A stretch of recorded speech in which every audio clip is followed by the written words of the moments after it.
actividad que tengo que realizar. Entonces, el periodo del presidente Álvaro Arzú va a ser comprendido en 1996 al año 2000, ¿verdad ustedes? Durante ese gobierno, tal vez una de las situaciones más importantes es que se suscribieron los acuerdos de paz firme y duradero.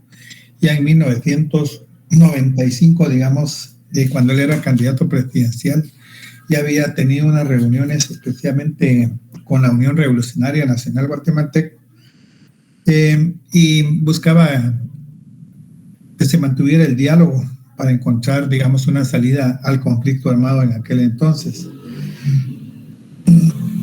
Siempre hubo una delegación gubernamental y la URG se reunieron en Roma para establecer la continuación del proceso, especialmente de los acuerdos de paz. Incluso hubieron, no lo menciona mucho aquí el libro, pero fueron en ningún otro, hubieron algunos miembros de su gabinete que pertenecieron a la guerrilla, a ustedes especialmente.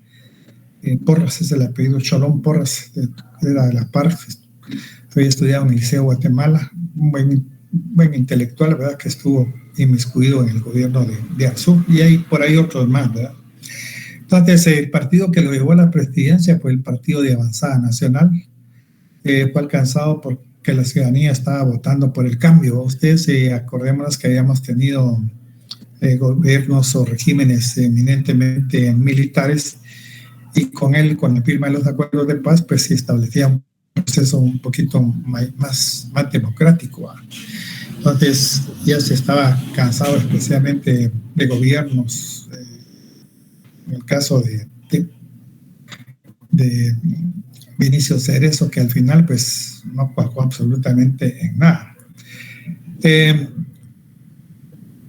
Dentro de esto se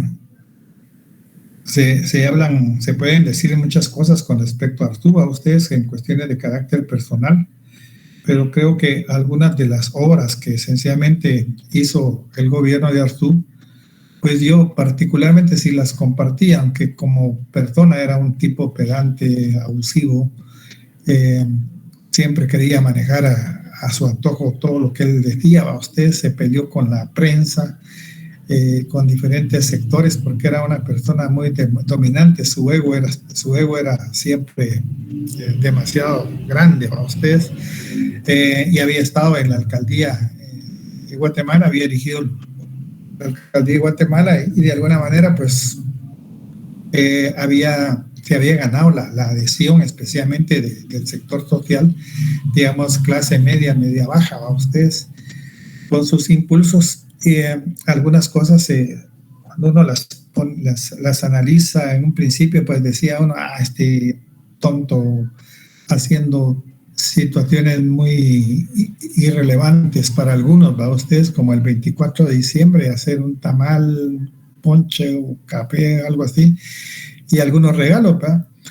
Mucha gente pensó mal, ¿va? Ustedes, pero cuando uno se pone a analizar o a refrescar este tipo de memoria, pues dice uno, nosotros criticamos. Licenciado, disculpe la interrupción, pero fíjese que unos compañeros me indica que el tema anterior que había puesto antes de la primera diapositiva que nos colocó de Ríos Montt no lo había dado el tema. Perdón. Entonces, regresemos con Ríos Montt. Yo me había quedado con Ríos Montt, terminamos. No, ese tema todavía no lo dio. Fue el antes de. Yo me recuerdo que sí lo había dado. Me quedé con la N y la ñ. Periodo presidencial de Álvaro Arzú. Pues. Aquí creo que le escribieron aquí por chat. Sí, dice que Cabal se saltó unos capítulos. Eso es lo que pusieron en Cabal en mensajes. ¿Usted qué dice? Yo lo que me recuerdo de Ríos Montt no vimos. Vimos el tema anterior de Ríos Montt, ese sí. Bueno, vamos a empezar aquí entonces. Disculpen si como es que lo llevo, más o menos lo creo llevar alineado, pero con las cuestiones de los exámenes se salta la... Entonces, bueno, gobierno de Ríos Montt, ustedes, también es una situación un poquito controversial con respecto al gobierno del general Efraín Ríos Montt, ya que de alguna manera, pues, él se vio involucrado en estas situaciones de carácter político porque a él prácticamente lo mandaron a llamar, ¿va? Ustedes, él no había participado directamente en el golpe de Estado como tal, sino que él asumió como jefe de Estado en un momento determinado de crisis, especialmente porque la gente, algunos jóvenes militares, así lo habían establecido. A veces se le consideraba como un político, dictador, militar guatemalteco, jefe de Estado entre 1982-83, y posición que llegó a través de un golpe de Estado. Pero hay que recordar que no fue directamente él el que dio el golpe de Estado, sino que fueron jóvenes oficiales que de alguna manera querían recuperar especialmente el prestigio del ejército tan deteriorado en un momento determinado de la vida de él. Ya él, digamos, le puedo decir porque casi yo en ese tiempo lo vivimos para ustedes con toda plenitud y con un mejor criterio. Siempre fue considerado también uno de los representantes más duros de los gobiernos militares de Centroamérica. Fue juzgado y fue encontrado a veces culpable en Guatemala por genocidio. Sin embargo, digamos, su sentencia fue anulada por fallos durante el procedimiento del juicio, que no pudo concluir debido a su fallecimiento. Y había sido, de alguna manera, había fundado el Frente Revolucionario Guatemalteco, el FRG, en un momento determinado. Fue candidato presidencial también, había quedado en tercer lugar, algo así por el estilo, pero se tuvo que retirar, aunque algunos habían dicho que había ganado. Tras el golpe de Estado se instauró un gobierno integrado por el general Ríos Montt, el general Horacio Maldonado y el coronel Luis Gordillo Martínez. Después de este triunvirato que se conformó, fue llamado por oficiales jóvenes del ejército por su rango y por su participación en las últimas elecciones. Este gobierno tuvo varias dificultades por las pretensiones, especialmente del Movimiento de Liberación Nacional, de llegar al poder. Luego hubo una separación de junta de gobierno. En primer lugar, se retiraron, o sea, lo desplazaron a Gordillo y a Chagat, y él asumió como jefe de gobierno y posteriormente como presidente de la República.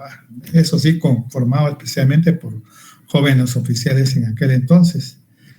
Él directamente, dentro de los componentes que tenía, era un proyecto militar de reorganizar la institución para, de alguna manera, acelerar la guerra y un triunfo, especialmente del ejército. Un proyecto de los empresarios para normalizar la situación económica tan deteriorada en aquel entonces, especialmente por el conflicto armado. Ustedes, cuando hay una guerra en un país, la economía pues es difícil, nadie se atreve especialmente a invertir porque no hay una seguridad a ustedes. Y otro que le trajo, digamos, mucha crítica, especialmente fue un proyecto religioso para difundir en Guatemala la doctrina pentecostal fundamentalista a ustedes. Esto, pues, más adelante vamos a comentar, pues, fue una situación que creó mucha animadversación por parte de unos, otros no, o sea, hubieron diferentes formas de pensar. Obviamente los grupos que están de izquierda, pues, los criticaron y censuraron enormemente, ¿va? Se modificó el Estado Mayor del Ejército, se reorganizaron bases militares y se creó una fábrica de municiones por parte del Ejército. Recordémonos que de alguna manera el gobierno estaba limitado especialmente por la ayuda militar de los Estados Unidos, especialmente porque consideraba a Guatemala en general, ¿verdad? No con Ríos Montt, sino anteriormente, un violador de los derechos humanos en Guatemala, ¿verdad? Se incrementó el ejército a 37,000 personas, se reorganizó otro grupo que en aquel entonces era bien conflictivo, que eran las patrullas de autodefensa civil, que generalmente se establecieron en las áreas rurales, ¿verdad usted? Donde la guerrilla tenía mayor presencia. Se obligaba, digamos, a las personas que ahí vivían a hacer rondas en la noche, creo que una vez a la semana. Yo tenía compañeros en ese momento trabajando en un establecimiento educativo y aquellos pagaban creo que 20 quetzales, 25 quetzales porque le hicieran la noche, porque tenían que demostrar que habían participado, porque si no se les asociaba a grupos de izquierda, ¿a ustedes? Se incrementó la lucha para generar terror y desesperar a la población. Las incursiones, especialmente del ejército, no dejaron de estar siempre presentes en ese contexto, ¿va? Se dio la creación de las coordinadoras institucionales, cuyo fin era atraer a la población y darle una alternativa, especialmente frente a la guerrilla. Y se creó un programa de alimento para ustedes por trabajo, especialmente se podía percibir, ahorita en este momento encontramos muchas zonas rurales en una economía bastante baja, o pobre.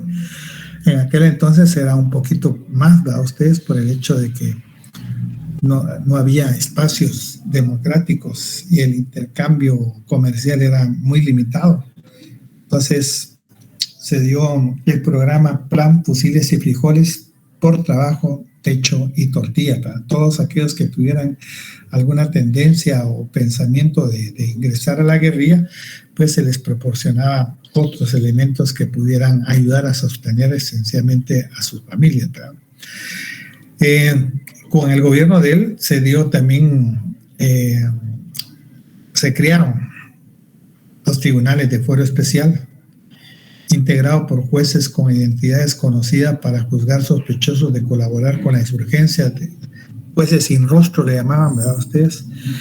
El temor que tenía es que de alguna manera si capturaban a algún insurgente y lo condenaban, había el temor de que pudieran tomar represalias para ustedes. Esto tuvo poco tiempo de duración, desapareció después porque era algo ilegal para ustedes. Una apertura política para retornar a la democracia con el Consejo de Estado. Se estableció la organización del Tribunal Supremo Electoral, pero no convocó a elecciones. Se había creado especialmente para establecer, pero el general quería más o menos perpetuarse en el poder, ¿va ustedes? No intervino especialmente en la situación de los demás países del área en conflicto armado, como lo era Salvador y Nicaragua. En la economía, por gastos excesivos y para situación igual, corrupción y desorden del gobierno anterior, agregándole había una déficit fiscal y crisis del petróleo.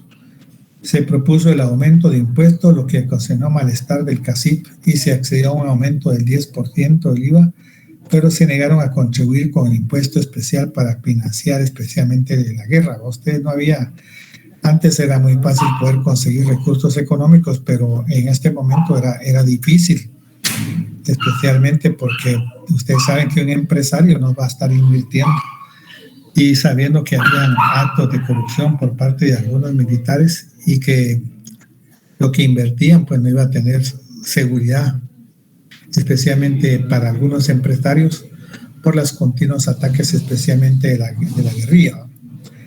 El proyecto militar se había cumplido en gran parte, pero la reorganización del ejército no se había dado. Especialmente los jóvenes oficiales pues se afianzaron también en el poder, ¿verdad? Los que estaban cercanos a él. Y entonces había dentro del ejército había también cierto malestar para ustedes. El desplazamiento de los generales o los coroneles por jóvenes oficiales pues creó un ambiente muy tenso en aquel momento. El proyecto de democratización, digamos, fue el más atrasado. No estaba interesado. Miren, si ustedes hubieran oído, no sé si algunos de ustedes pudieron escuchar a Ríos Montt tenía un buen discurso, hombre. Era muy atrayente, muy alucinógeno, decían los muchachos en aquel tiempo. Y de alguna manera había mucha gente que lo apoyaba a ustedes, especialmente el sector religioso evangélico, por el cual, digamos, tuvo cierto grado de preferencia a ustedes. Estaba de acuerdo con muchas disposiciones, algunas obviamente no cuajaron a ustedes. De esto les puedo asegurar que de alguna manera, digamos, cometió ciertas situaciones especialmente conflictivas durante ese entonces. Se cometió, digamos, una masacre en San Siray, una cacería, digamos, en Jalapa. En esto pues, se dieron disturbios que dejaron prácticamente como unas 24 horas, que dejaron como unos 20 muertos en aquel entonces. Digamos, los disturbios surgieron por el litigio originado por tierras y se dieron entre campesinos del Progreso, de Jalapa, y policías militares ambulantes que quisieron imponer ese orden, ¿verdad? Digamos, el ejército informó que los policías militares ambulantes fueron atacados por los campesinos, lo que dejó 6 policías y 11 campesinos muertos. Ríos Montt en aquel cuentan que sobrevaluó la zona de disturbio y pudo comprobar que los ánimos se habían calmado y que ya estaba la tarea de identificar los muertos. Pero algunos sectores habían mencionado que el general Ríos Montt había ordenado la masacre del lugar, pero digamos esto nunca se pudo comprobar en aquel entonces. Otro de los elementos que tuvo mucha situación contraria, especialmente a Ríos Montt, es que en aquel entonces con el magisterio ustedes nos hacía llegar al Teatro Nacional, nos pusieron un tapete que a nadie le gustaba a ustedes, y venía una prédica especialmente sobre valores que a mí no me parecía nada diferente. Decía, los maestros no deben de involucrarse con los alumnos, aprovecharse, y las maestras tampoco. Era un discurso, digamos, sobre valores o sobre ética, ¿va? Ustedes que no sé por qué a mis compañeros les caía un poquito mal, pero creo que era importante. Los días domingos, no había día domingo a las 8 de la mañana, había cadena nacional, y ahí hablaba sobre los valores, especialmente de la familia, ¿va? Ustedes. Y mucha gente lo que optaba era cambiar de canal, ¿verdad? Por el malestar que causaba él, pero la verdad que cuando uno analizaba a fondo, pues él hablaba sobre valores, especialmente de la familia, valores cristianos que se dan tanto en la religión católica como evangélica a ustedes, pero muchos lo tomaron de esa manera a ustedes. Al final, pues, parte de todo este tipo de situaciones, hubieron muchas causas. Había una descomposición del gobierno, que él mismo estaba cortando sus raíces, ¿verdad? Ya no tenía ni al pueblo ni raíces, como en consecuencia cayó. Tal vez otro elemento que tal vez sí influyó mucho en aquel entonces fue la venida especialmente de Juan Pablo II, me recuerdo yo que causó una gran expectativa en Guatemala, y el general lo recibió en el aeropuerto y lo trató como cualquier jefe de Estado. Ustedes, el Papa en aquel entonces había solicitado especialmente al general Ríos Montt, intercedido especialmente por ciertos jóvenes que habían sido capturados y que fueron especialmente fusilados en aquel entonces.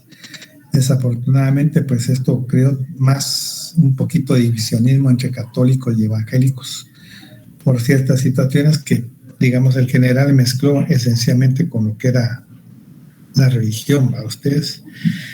Y aquí pues va a llegar otro gobernante de turno en aquel entonces, un poquito más abierto al diálogo y a la democratización.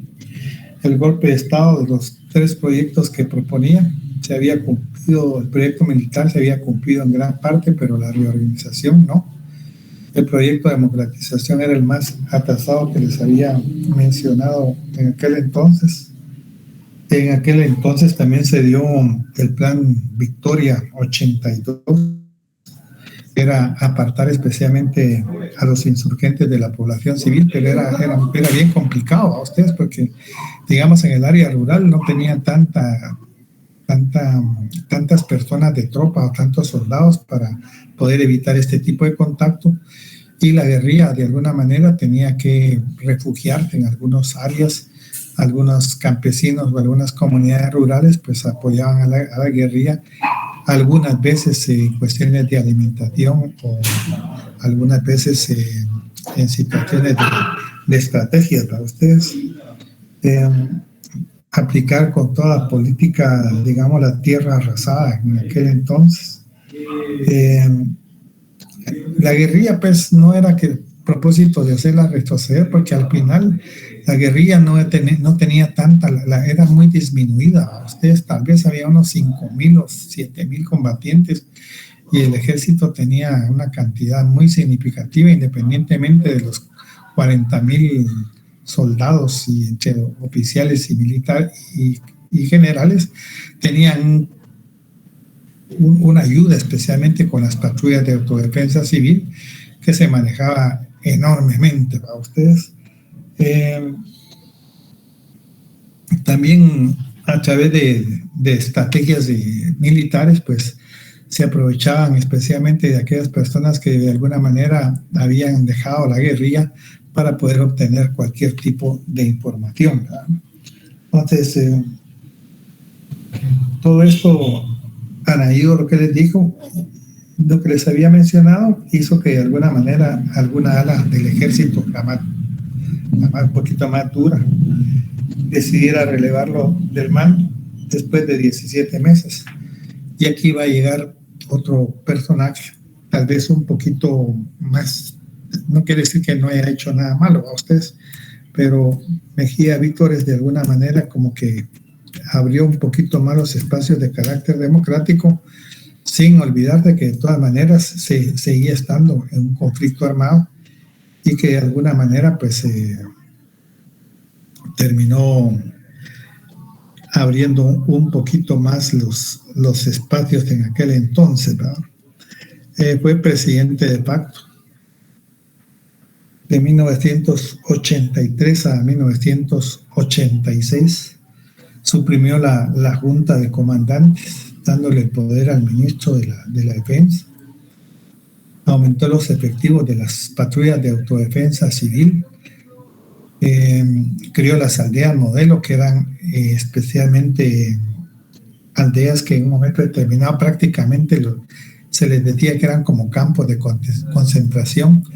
Los habitantes de esas aldeas, si querían trasladarse hacia otro lugar, tenían previamente que identificarse claramente y saber cuál era el motivo porque que andaban abandonados, porque de alguna manera lo relacionaban especialmente con algunas personas de la guerrilla, ¿no? Ustedes, entonces fueron como campos de concentración en aquel entonces. Se dieron bastante a ustedes, se suprimieron los tribunales de fuero especial y el Consejo de Estado.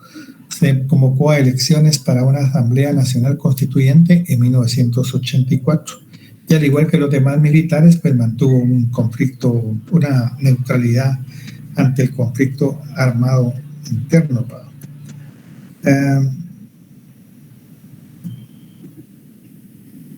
Se trabajó con una composición especialmente de partidos políticos en aquel entonces. Tuvieron también algunos tipos de fusilamiento, más o menos como 10 o 12 personas durante ese gobierno, sin que hubieran causas probables, ¿verdad? Igual que Ríos Montt, no se les pudo aclarar mayor cosa. Desafortunadamente, pues hubieron personas, digamos, conocidas en aquel entonces. Aquí aparece el general Ríos cuando era joven, en aquel entonces, con otro grupo de militares, ¿verdad?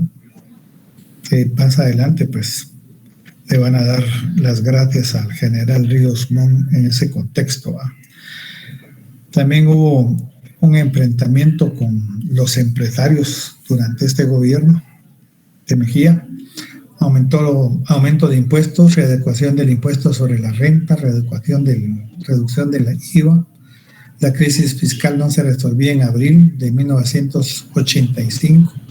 Impuestos a la exportación del café, a los licores, cigarros, gasolina. Los empresarios inconformes pidieron la renuncia del ministro de Defensa y el de Economía. Generalmente cuando hay espacios más democráticos, cuando no son, digamos así como estos gobiernos de pacto, cuando hay elecciones aparentemente libres, ¿verdad ustedes? Es el sector empresarial el que coloca generalmente al ministro de Finanzas y al ministro de Economía, porque alguien tiene que velar por los intereses especialmente de los grupos dominantes. En este caso no, porque había sido un golpe de Estado y la influencia que tenía, digamos, el sector financiero en Guatemala era muy poca, ustedes. Cero nuevos espacios de inversión a los empresarios, privatizando muchas de las funciones del Estado, negociación con el CACIF para obtener recursos sin aplicar impuestos, tomando la decisión de endeudarse internamente, ¿va ustedes? De alguna manera, pues había que sacar fondos para ustedes. Yo siempre he considerado que de alguna manera se pueden obtener mayor cantidad de fondos, pero nadie está de acuerdo. Digo yo, ¿por qué no se pone, digamos, mayor impuestos al alcohol? ¿Por qué no se pone mayor impuesto, digamos, a los cigarrillos, ¿no? Ustedes? Pero se oponen especialmente al sector empresarial porque entonces ven mermados especialmente sus ingresos. Y ustedes saben que el que le gusta el guaro, mire, consigue tarde o temprano dinero para poder emborracharse o para poder fumar, ¿va ustedes? Hay gente que prefiere no comer, pero tener un trago, una cuestión diferente, ¿verdad? Entonces, ahí se hubiera podido establecer, ¿verdad? La situación de la población con la relación a la guerrilla. En el 82, las fuerzas guerrilleras deciden unirse formalmente a la URNG. Cuando se unen, habían varios grupos guerrilleros, las Fuerzas Armadas Rebeldes, la Organización Revolucionaria del Pueblo en Armas, las Fuerzas Armadas Rebeldes, el Partido Guatemalteco del Trabajo, etcétera. Estos se conformaron en un solo frente. Esta decisión de unir los grupos guerrilleros se estableció especialmente en Cuba, ¿va? Al principio de los 80, la comunidad internacional apoyaba decididamente en muchos aspectos a la guerrilla. Estas situaciones de la guerrilla especialmente era porque había gobiernos que de alguna manera buscaban que los espacios democráticos se pudieran ampliar y en todo caso los gobiernos militares pues siempre han tenido el poder, ¿verdad? Tal como cuando nosotros relacionamos hoy, miramos un gobierno de corte civil, ¿va ustedes? Pero detrás del gobierno de corte civil hay un sinnúmero de actores sociales, ¿va ustedes? Está el ejército, está el CACIF, están los grandes monopolios que sostienen, digamos, el gobierno de Yamatei o de los que han pasado anteriormente, o Jimmy Morales, porque satisfacen la necesidad de ellos para ustedes. Entonces el ejército no va a ser bobo, ¿va? El ejército dice, si nosotros pedimos tantos millones y nos lo dan, ¿para qué nos vamos a complicar la vida, a desgastar? Y sin embargo sabemos que obviamente de alguna manera el que sigue en ese contexto es complicado a ustedes, no se puede evitar este tipo de situaciones. Se dieron el movimiento social, reorganización de los sindicatos, actividad de los grupos en defensa de los derechos humanos, GAN, encabezado por Ninette Montenegro. Ninette Montenegro, para los que no la conocieron, era una muchacha muy, en aquel entonces, ¿verdad ustedes? Una mujer era una maestra. Habían secuestrado a su esposo. No me acuerdo cómo se llamaba, creo que era activista del sindicato de Coca-Cola en aquel tiempo. Y esta mujer dejó hasta la escuela y se dedicó a exigir que apareciera su esposo. Obviamente nunca apareció a ustedes, pero se dio a conocer. Incluso la sacaban del palacio cargada a ustedes, arremetida con todo. Y tuvo mucho cariño, especialmente con la población. Después se convirtió en diputada, tal vez al principio sí actuó moderadamente, después se perdió y estuvo como 5 periodos como parlamentaria. Y al salir de ahí, pues, salió como una nueva millonaria, ¿va ustedes? Ahí sí que no hay para más. Hubo hubo apertura democrática, precisamente con las características de la nueva Constitución. En 1985 se dio la elección especialmente de presidente. Posiblemente el gobierno de Humberto Mejía Vítores, en 1986 a 85, fue el último gobernante militar activo a ustedes que se dio. Por lo menos abrió los espacios especialmente para este tipo de actividad. Consecuencias de las elecciones, eso también lo vivimos claramente a ustedes y nosotros en general, no digo, no, en una buena parte de la sociedad buscábamos especialmente que existiera en aquel entonces elecciones para ustedes. Estábamos cansados un poquito ya de los militares, y oír hablar a Vinicio Cerezo, uno se quedaba maravillado a usted de quién era este personaje. Se tenían muchas expectativas, ¿verdad? Porque había sido un dirigente político de la democracia cristiana, apoyado por sectores internacionales, desde luego, abogado y notario, y fue presidente de la Asociación de Estudiantes del Derecho, creo.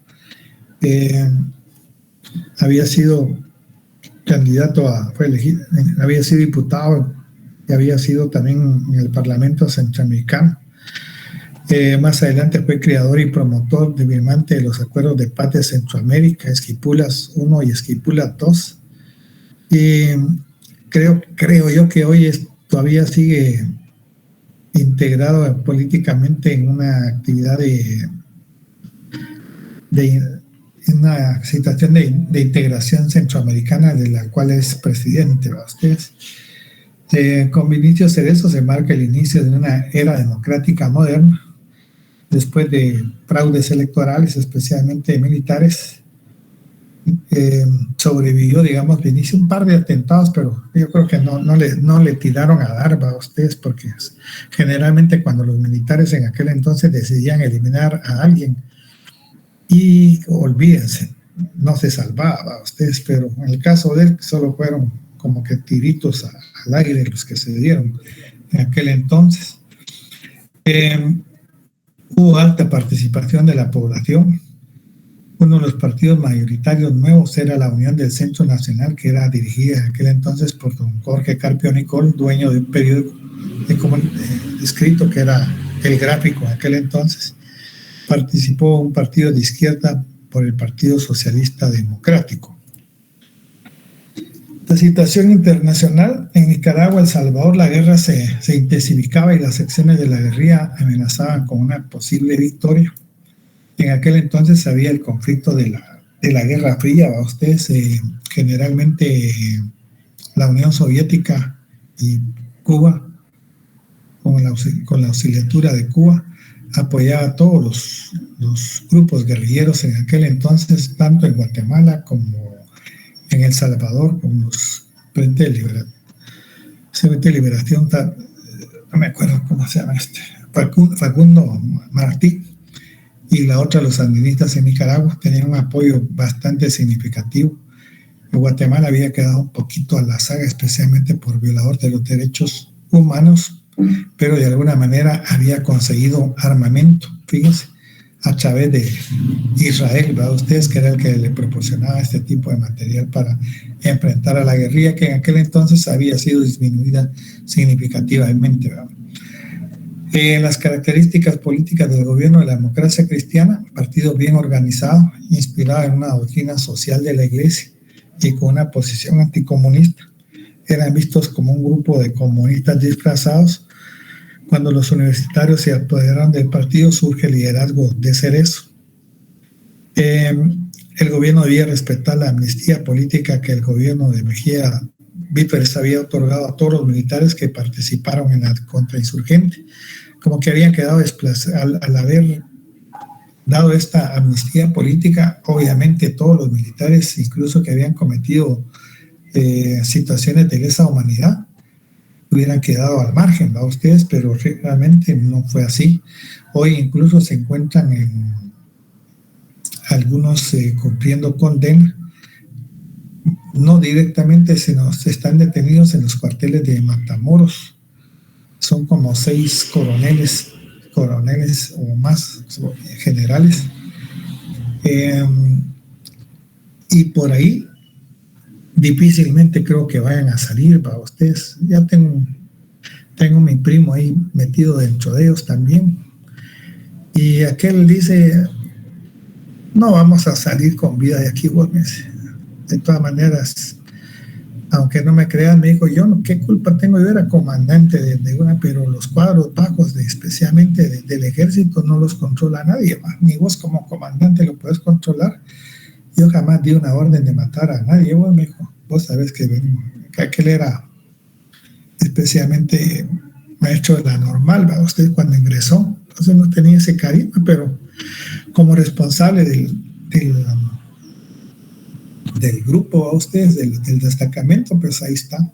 Ya tiene 74, 75 años y no hay manera de que vaya a salir para ustedes. Entonces, esa amnistía no existió. Todavía por delitos de lesa humanidad no hay amnistía, dice. La figura del presidente como tal quedó cercada y completamente controlada por grupos de militares que tenían poder y rivalidad con otros oficiales del ejército. Cuando uno oía hablar a Vinicio Cerezo, lo convencía uno creía en las palabras de él, ¿va ustedes? Criticaba y censuraba al ejército y al final nada que ver, ¿va ustedes? Durante el tiempo de él, una de las primeras medidas que me recuerdo que se dio en aquel entonces fue evitar los gastos excesivos del gobierno, ¿va ustedes?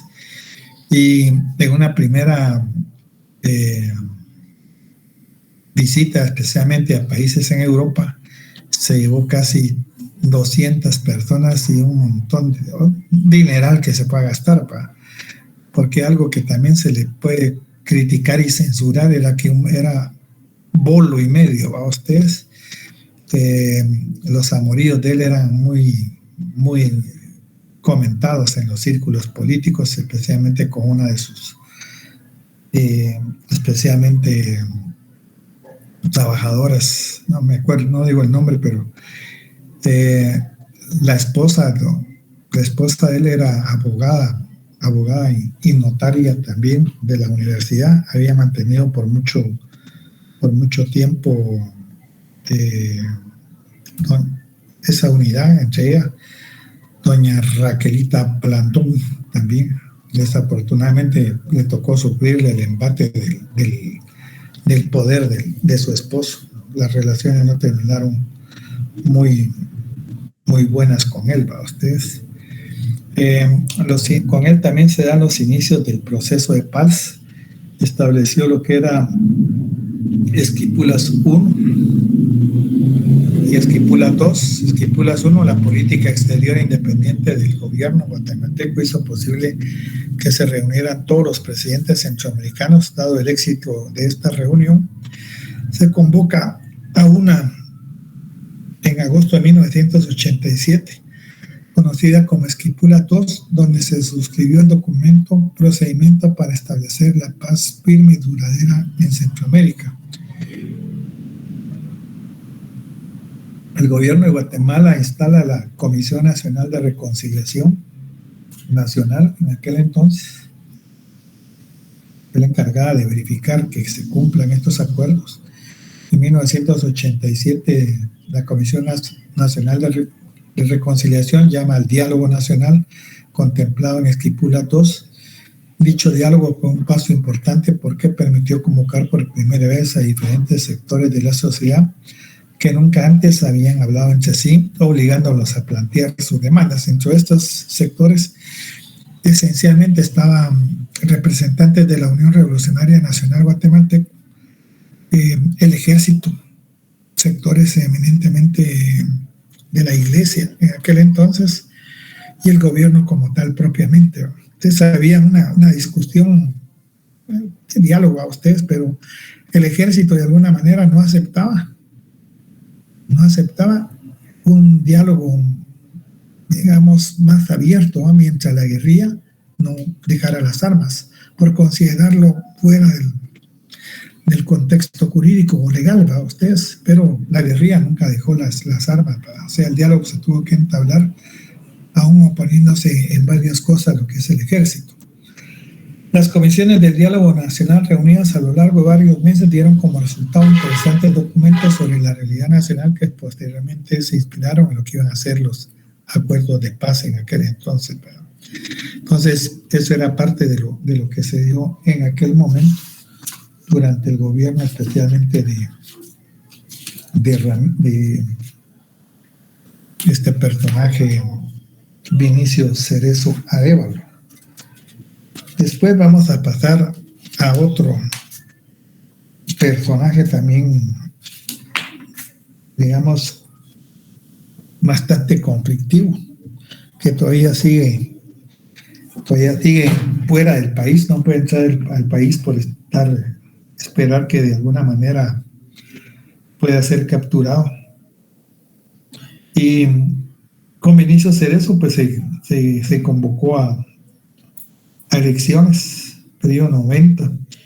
Hubieron como 14 partidos políticos. Dentro de los más fuertes en aquel entonces estaba la Democracia Cristiana con Alfonso Cabrera, pero que no alcanzó el número deseado, don Jorge Carpio Nicol y Jorge Serrano Elías, ¿no? Ustedes,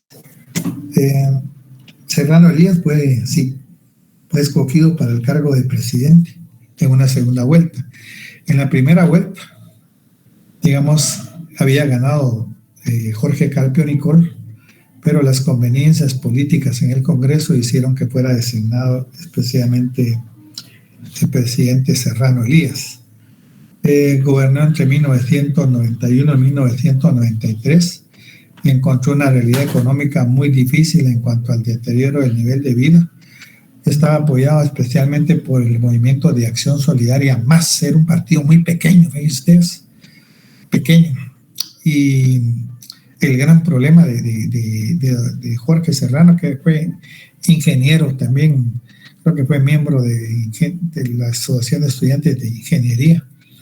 El problema de Jorge Serrano, que al inicio me recuerdo bien que se manejaba que no tenían mucho recurso económico, y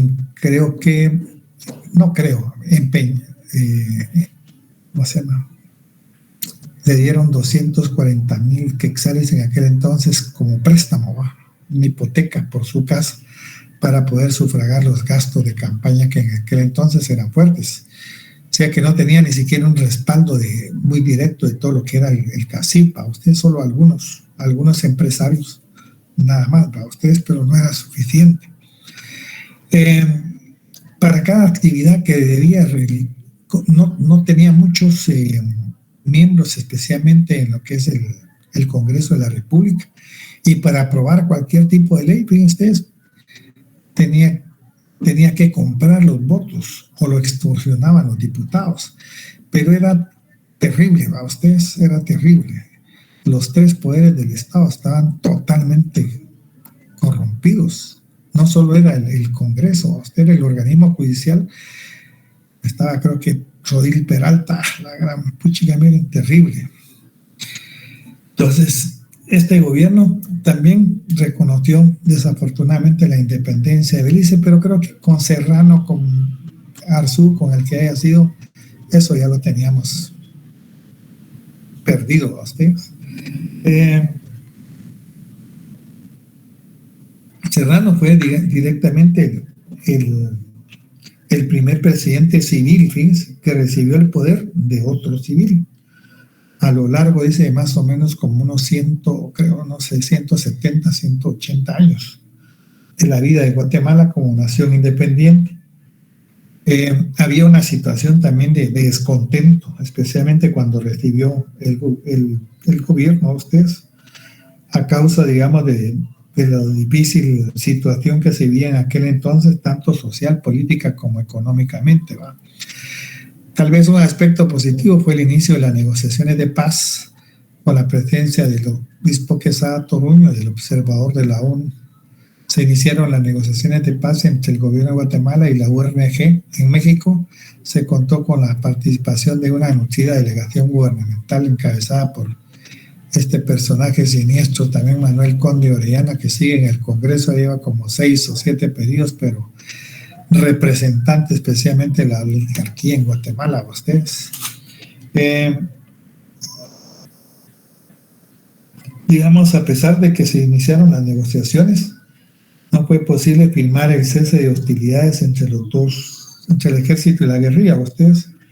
Por el contrario, continuaron actos de violencia, actos de terrorismo y sabotaje, cobro de impuestos de guerra, las violaciones a derechos humanos y muchas otras acciones igualmente ilegales y deslenables, ¿no? Ustedes, en otro contexto, digamos, el primer año de administración de Serrano discurrió en un ambiente de relativa estabilidad, ustedes, y acomodo de los demás sectores políticos, ¿verdad? En el segundo año, digamos, ya Serrano marcó una distancia con respecto a su posición como presidente. Se convirtió, como los demás presidentes en Guatemala, demasiado autoritarista. Ustedes se peleó, era un intolerante, ustedes peleaba con cualquiera, no aceptaba ningún tipo de crítica en aquel entonces, y menos aún de sus propios colaboradores. Le condujo a una serie de enfrentamientos entre diversos sectores, lo que fue más notorio en su tercer año de gobierno, ¿no? En el ámbito económico, pues hubo mucha deshonestidad, especialmente con la cuestión de los diputados, para ustedes. Hubo diversas medidas, digamos, hubo enfrentamientos entre el sector estudiantil en aquel entonces, especialmente porque Serrano implementó, digamos, un carnet. Ese carnet estudiantil era un mecanismo, digamos, que iba a servir como pago del subsidio escolar. Provocó, digamos, diversas protestas que degeneraron en disturbios y motines callejeros que fueron duramente reprimidos por la policía, ¿va? Por ahí, digamos, en el instituto, me recuerdo, central, por ahí, como los patojos se pueden subir ahí en la, digamos, como terraza, segundo nivel, por ahí había algo de haber pasado. Algún patojo le tiró alguna pedrada a algún guardaespaldas, y el guardaespaldas del Congreso lo valió. Se murió el patojo, a ustedes. Además de esto, creo un estado se convirtió en una situación muy violenta y de inestabilidad a ustedes, no solo por los acontecimientos sociales que se suscitaban, sino que también dentro del ámbito político realmente era muy precario. Lo que da aquí esencialmente va a ser un autogolpe de Estado, especialmente por parte del presidente. Fíjese que había sucedido un acontecimiento de carácter internacional en aquel entonces. En Perú, Alberto Fujimori da un golpe de Estado y disuelve los otros dos poderes del Estado. Ustedes, tanto el Congreso, los magistrados del organismo judicial, la Corte de Constitucionalidad y la Procuraduría de los Derechos Humanos en aquel entonces. Y algo así similar también se dio en Guatemala. Y fíjense ustedes que no era tan malo, fíjense ustedes. Es cierto que se te rompe el espacio de derecho a ustedes, pero miren, créanme, era una corrupción terrible, hombre. El Congreso siempre ha sido un foco de ladrones, de corruptos. Miren, hacían unas negociaciones, la Corte Suprema de Justicia, unas resoluciones o unas sentencias, miren, ridículas para ustedes. Sí había.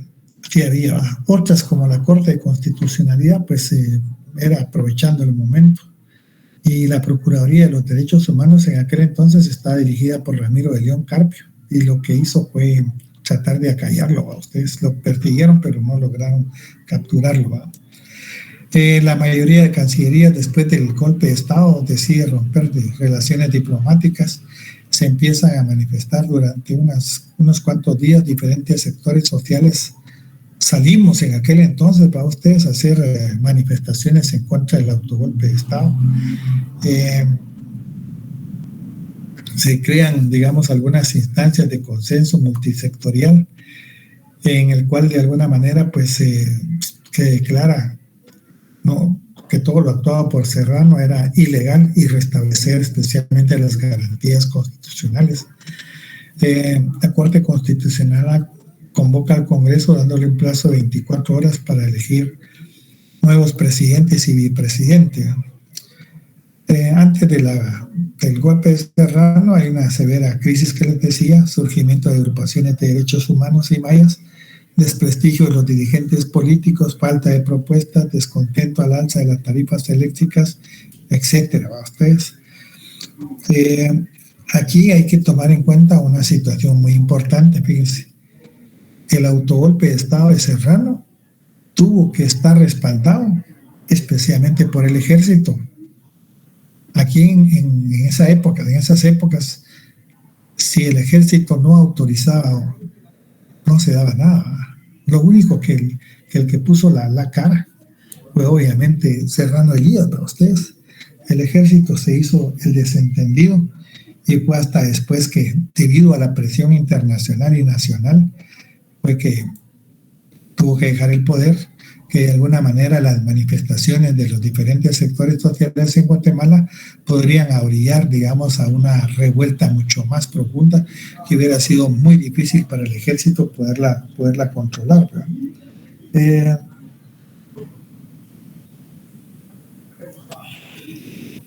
Con todo esto, después de frustrado el golpe del 25 de mayo, siguió una crisis política institucional.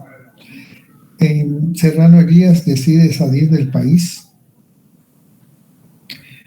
y de alguna manera graciosa, digamos, el vicepresidente, que era una persona muy bonachona, Gustavo Espina Salguero, un empresario, pero se miraba, bueno, no lo conocía usted, pero se miraba una persona muy honesta. Incluso ingenuamente había llegado al Congreso para que lo nombraran presidente, ¿va ustedes?, con toda la banda presidencial, y realmente no lo dejaron, ¿va ustedes?, porque él había sido, decían ellos, partícipe también de ese autogolpe de Estado. Lo que se hizo más adelante fue establecer de alguna manera un gobierno de carácter provisional, ¿verdad ustedes? Se convocaron a dos personajes en aquel entonces, con Arturo Herbrugger, una persona ya un poquito grande, y Ramiro de León Carpio, que gozaba de la popularidad especialmente del sector social en Guatemala como procurador de los derechos humanos. Don Ramiro pues llegó un poquito casi en el tercer año a ustedes, y solo lo que iba a hacer es terminar el periodo presidencial de Serrano Elías, Era una persona con poca experiencia, digamos, políticamente en ese ámbito, no como procurador. Y su pronta elección, digamos, lo agarró un poquito desprevenido. Había sido primo especialmente de Jorge Carpio Nicol, tal vez se le va a criticar, que había sido candidato presidencial por la Unión del Centro Nacional y que durante su gobierno lo van a matar para usted con los famosos churuneles. Hay un nuevo Congreso de la República y nueva Corte Suprema de Justicia, de alguna manera, pero no se fueron todos las que tenían que irse. Para la elección del nuevo presidente se modificó el balance de las fuerzas del Congreso, proceso de paz. En 1900 se firma el Acuerdo Global de Derechos Humanos.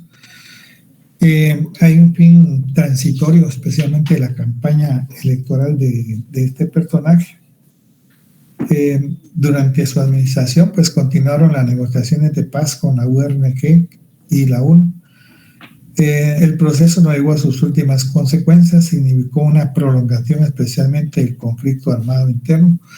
Tal vez una de las situaciones más caóticas que pasó don Ramiro fue un grave incidente que conmovió la opinión pública nacional e internacional, que fue especialmente cuando una patrulla militar mató a 11 campesinos de la comunidad de refugiados en Chisec, Alta Verapaz, por lo cual todavía están ahorita condenados un oficial y varios soldados están detenidos. Como consecuencia de esto, renunció el ministro de la Defensa.